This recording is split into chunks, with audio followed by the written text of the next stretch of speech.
And he was like, you seem like you're hard to get. And she's like, no, I'm hard to earn. And I was like, clock it.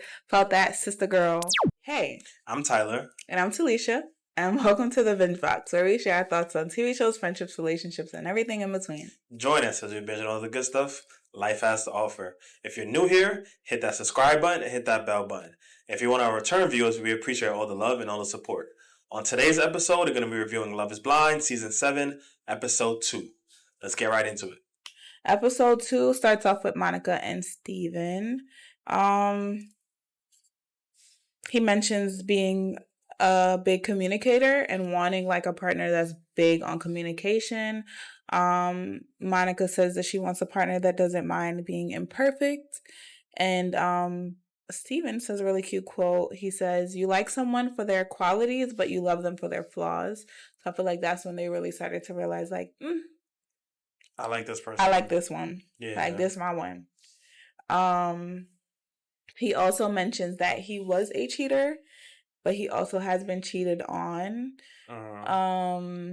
He felt like he didn't deserve his last partner, and he ended up emotionally cheating. That's what he calls it. By DMing a girl.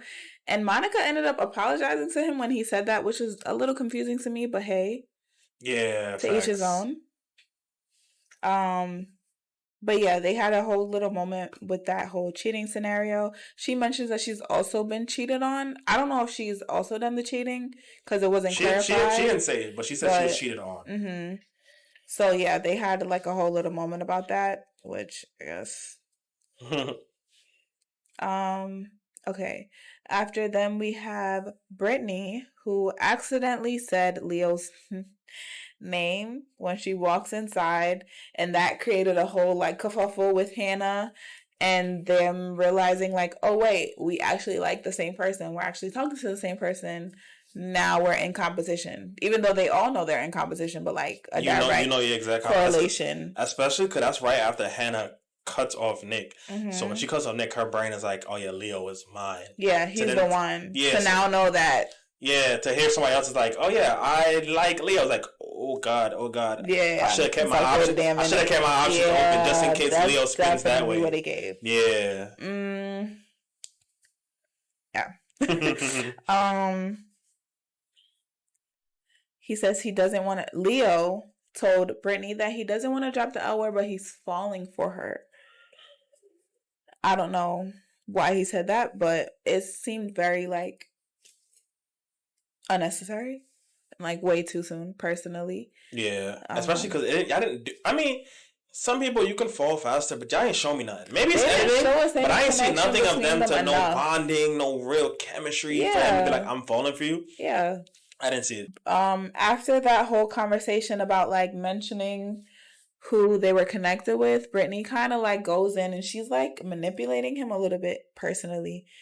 Emotionally, just telling him like, I don't like being like the second best, essentially. Yeah. And not knowing where my person's head is at and whether they're all for me or all for somebody else. That's what it gave. Said that she might ghost him, even though clearly she was never going to do that. She was just chatting. Yeah. But also, I do feel like when you see these little mini love triangles pop up, you start to really see people's true colors. Because it's just like, you walked into the show knowing you were going to be competing with 14 other women for each or whatever man. So, of course, there's going to be a situation. Yeah. But when you find out, then you start to do all that. It's just like, I really know who you are now. Yeah. And, like, I feel like men and women in the show need to really look at that and clock it and be like, okay, because this is how people handle situations in the real world. Exactly. This is who you are at your core. Because these small, minor situations equate to how you react in bigger situations. People fail to realize how you act when a quarter falls is how you're going to act when everything falls. Yep. So, yeah. So, yeah, they're just going back and forth about that. She doesn't want to be number 2. She says she's been there before. She doesn't want to, like, repeat that cycle, I guess. She was heartbroken knowing that he has another match. And then somehow they end off the conversation saying that they could see themselves marrying each other. Toxic. Very confusing. Their conversations lack depth, so I don't even know how we even got there, but hey. Literally. Again, to each his own. To each its own, for real. Next, we have Nick and Hannah, and he's telling Hannah he was hurt by her decision to like dip out on him. She mentioned that she made the decision based on what the pod squad was telling her. It wasn't just fully her not deciding, which, like we said before, you're a grown woman. You got to make decisions on your own. You can't let anybody decide for you. But I feel like, just like you said, she just realized she wasn't the only one and was like, let me spin the block. Let me open back up my options. Mm-hmm. Exactly. We have Taylor and Garrett. She gives him a avocado plant. It's an avocado. Things. Yeah, so she says this kind of represents their timeline together. Hopefully by the time that it grows and it expands, that they can have children. Hold on, avocado tree really takes like 7 years to grow avocados? I have no idea. I don't crazy. Have a green thumb at all. I wish I did, but because the way she said it, I'm like, it's no way. Love avocados though. It's no way an avocado plant takes 7 years to grow. I don't think so either. But maybe like a tree, like a full tree, and not like a. Okay, you feel me? Because I was like, I get the idea and I get what she was using the analogy for, but I'm like, yo. No way. For somebody like you that like avocados to eat, imagine you gotta wait 7 years to eat avocado? I'm good off of that. Forget it. I see why avocado's so expensive at Chipotle. Yeah. They had a cute little moment where he was talking and he was like, you seem like you're hard to get. And she's like, no, I'm hard to earn. And I was like, clock it. Felt that, sister girl. I love when she did that. Because it's just like, put him in his place. Like, don't let him tell you about you. You tell him about you. Y'all women are hilarious. They said they can see each other as their life partners, and he also mentions wanting his partner to like find him attractive. She starts kind of fishing a little bit for compliments, it seems. Facts. Just I guess trying to see what he's like, what he's into, trying to see if he's really like feeling her, but it's just like, yeah, babe.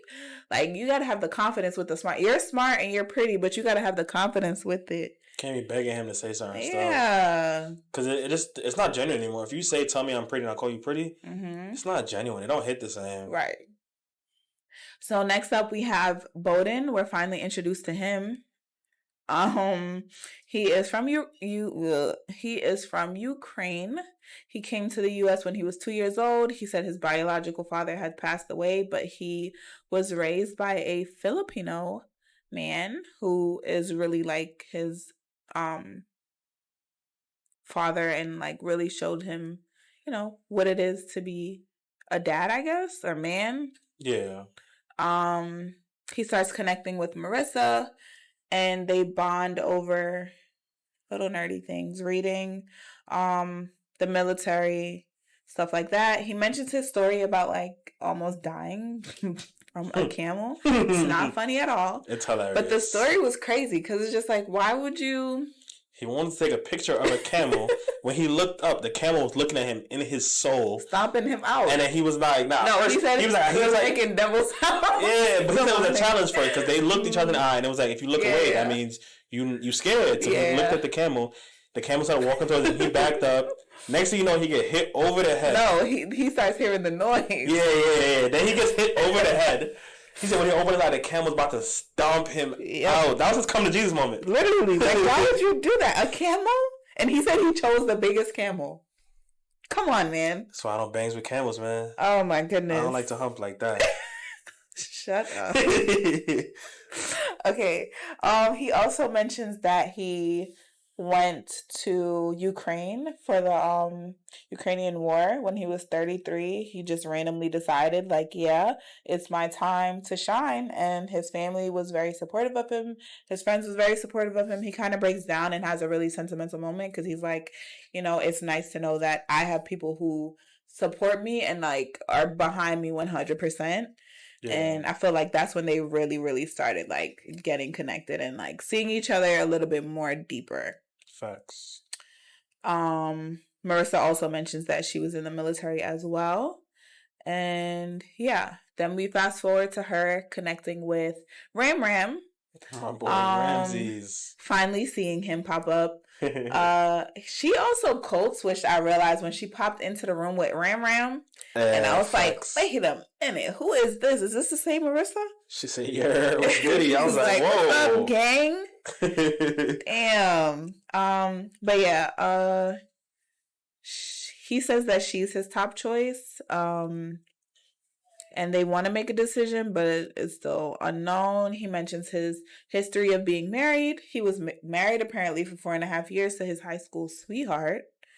And that ended up not working. Apparently they're not in contact, which is crazy to me to think of, like being married to somebody and like not even communicating with them anymore. Like, damn. I mean, no, man. I mean, it's your ex at the end of the day. I mean, it is an ex, but like marriage is different from like a boyfriend or girlfriend. True. You're gonna be so if you get married, get divorced, you're gonna be in contact with your ex. I mean, if you have no kids, agree. I mean, if there's no kids, I understand it a little more, but it's still like marriage. Like we decided to like. True, but also the way he described the marriage, he was really young as well. Mm-hmm. So I ain't gonna lie, when you get married at 18 or whatever, it's not the same. It's a relationship with a ring. It's a relationship with a ring. It's a relationship with a ring. Yeah, you got it. He also mentions like removing himself from Christianity, growing up in a super religious home, and like having all of that connected to him not wanting to be criticized by his dad, that type of thing. So I feel like he has a lot of like childhood wounds that maybe we get to see a little bit later, but that could be an issue. Yeah, a lot of trauma. Marissa also talks about her trauma with her dad leaving, growing up poor, not really having the resources, but having people around her that kind of help take care of her and help her grow up. So they were definitely trauma bonding on that.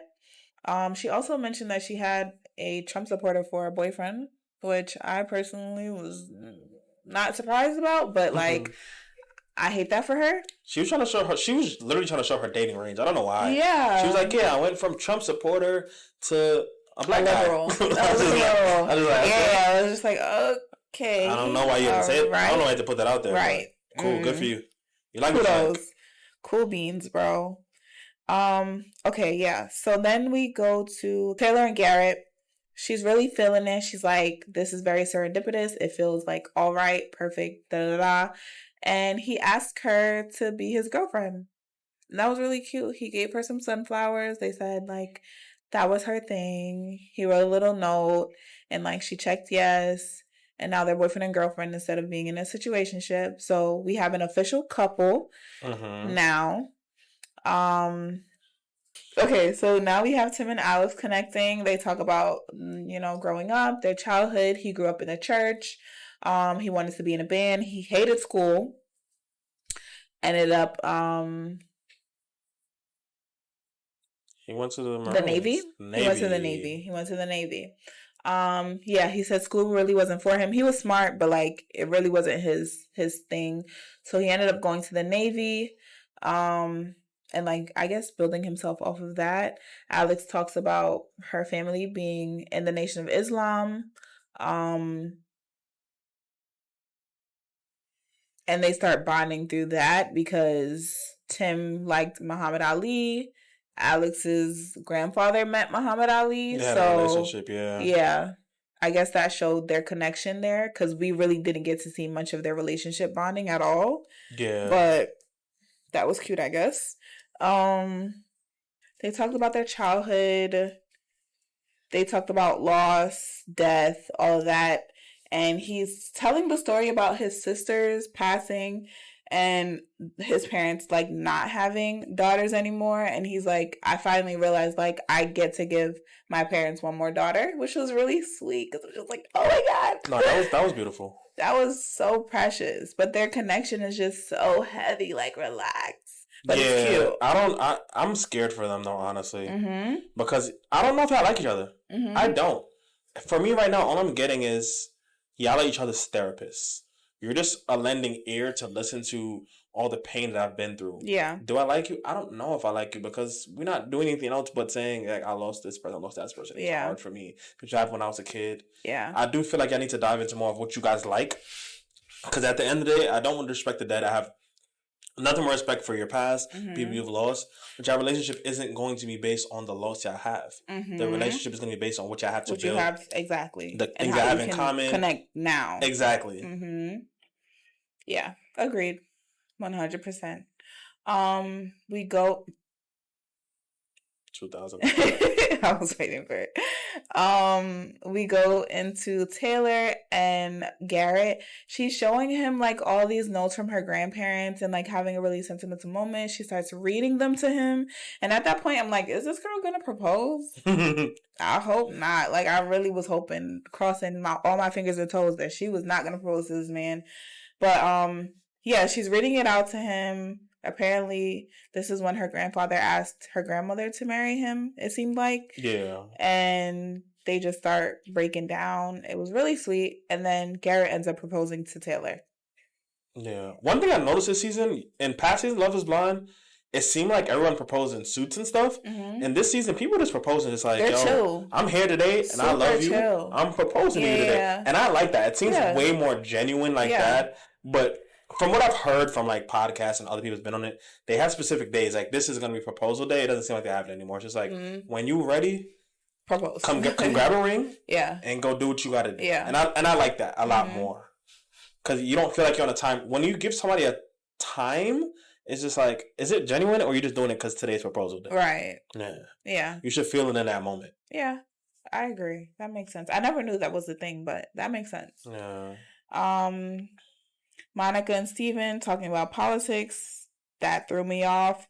Somehow Steven realized that he's a little bit black. And Monica also says that she's a little bit black, but she seems so removed from her blackness that kind of throws me off. I was not feeling it because she's just like, oh yeah, my mom's like Honduran, my dad's like black and like Cherokee and all that. And I was just like, oh, so you're excited about the foreign parts. But F the blackness. We don't care about that. Yeah, but you could tell she don't be around black people like that. That's just you could just tell. You could tell by her voice, tell by her mannerisms, by the way she sits, the way she talks, the way she walks. Yep. So. And he's also now, because he's realizing he's black, he's like, oh, I want to get connected with my blackness. Let me find out about all this African history. And it's just like, whoa. And it's funny because she's not the woman to help you with that, bro. At all. She's not going to tie a silky for you. If you want to put on a do-rag tonight, she's not going to help you with that, bro. She's not going to help you. You're not, y'all both going to be lost in the sauce. Your kids will be lost in the sauce. She ain't going to season your food, bro.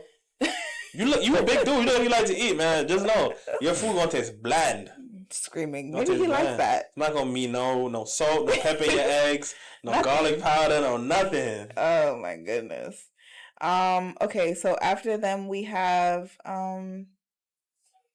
Tyler with the blanket. Ashley's blanket. He's like super attached to this blanket. It's so cute. It smells like but her. He said like Bodhi was trying to get at it and he was like, whoa, like relax. This is my wife's blanket. He said, keep my wife's blanket out your hands. I was like, okay, Will. Heard you. It was cute. Fresh Prince. He loves her though. He reminded me of, I remember Son from Charlie Brown with the towel. Mm-hmm. You know what I'm talking about? With the little blanket, Son from Charlie Brown. Yeah. That's how he goes with his blanket. Everywhere he goes, it's everywhere. Blanket. It's his safety blanket. So yeah, they have a cute moment. He says a like personal prayer. They're about to eat together. I'm like, wow, this man is solid. Like he's very well rounded. I'm waiting to see like what's wrong with him. Like something has to be wrong. I don't know. Me personally, something. You know, look at his name. Has to be. Just look at his first name. Something has to be wrong. Look at his first name. He's too perfect. It's weird. Steven all over again. If you watch Love is Blind UK, you get that. He might be Steven all over again. I'm praying for the best for Ashley though, but yeah, I don't know. And then the episode ends off with Garrett and Taylor, and they're about to meet. She's nervous. Their faces are black. Yeah. They're nervous to meet each other. It ends on a cliffhanger. Yeah, because they're both concerned about how each other's going to look. Because she has never said her ethnicity, and she's Asian. Yep. But he likes white girls. Yep. So they're both nervous about what it's going to be. What it's going to be like. Yep. So I think they left us on a good cliffhanger for episode 2. So that is all for today's video, guys. Thank you so much for watching. Don't forget to like, comment, share, and subscribe. And what else they got to do? In the comments below, drop your thoughts on the episode and everything we had to say and everything we saw so far. Remember, it's a spoiler-free zone. Please. Stick to the episode. Don't forget to follow us on Instagram, follow us on TikTok, follow us on X at the Binge Box Pod. We'll catch you in the next one. Happy binging. Happy binging.